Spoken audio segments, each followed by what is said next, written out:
Hey, this is Matt from InvestiQuant. Today's Tuesday, March 17th, 2020.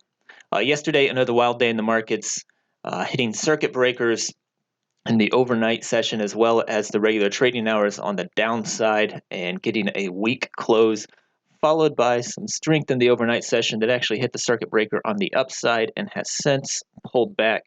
At the time of this recording, I have no idea where we're going to be opening at. We actually went from 5% up on the overnight session to testing the prior day close and just a little bit below. So I'm going to look at a pattern here where we're looking at opening in the prior day range because I think that's the safest bet. So the pattern I'm going to be looking at this morning is going to be going long off the open of regular trading hours, so 9:30 a.m. Eastern time.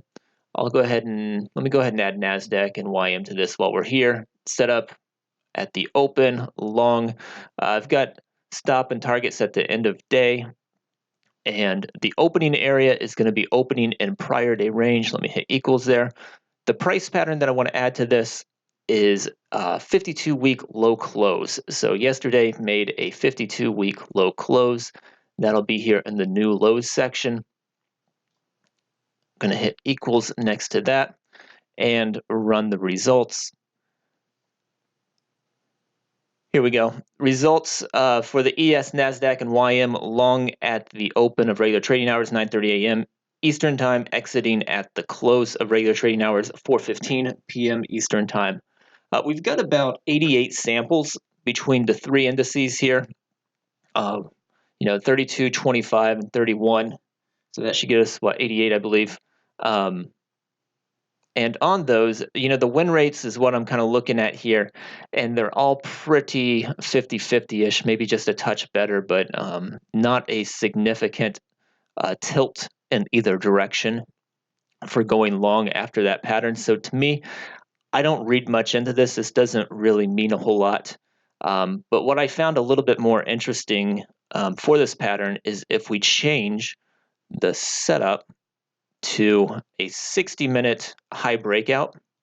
And this just means getting long after the first 60 minutes is in and you make a new high. So as soon as you make a new high after the first 60 minutes of trading, it goes long one tick above that 60-minute high. And when you change it to that setup, your samples do come down. So now we're 55-ish, 54-ish on the sample size there between all three, each of them having close to 15 to 20 samples. But the win rates on those for going long one tick above the 60-minute opening range high and exiting at the close gets closer to 70% on average. So that one looks like it does have a little bit more of a bias. I didn't really see a bias off the open. This one, a little bit more attractive.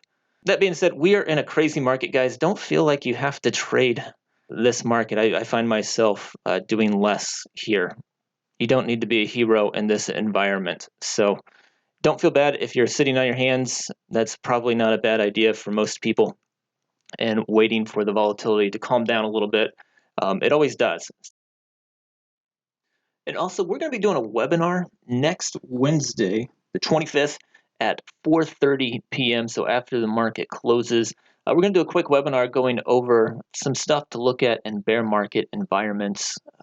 We'll have some patterns and studies to show you that'll hopefully be helpful for you as we all try to navigate this volatility together.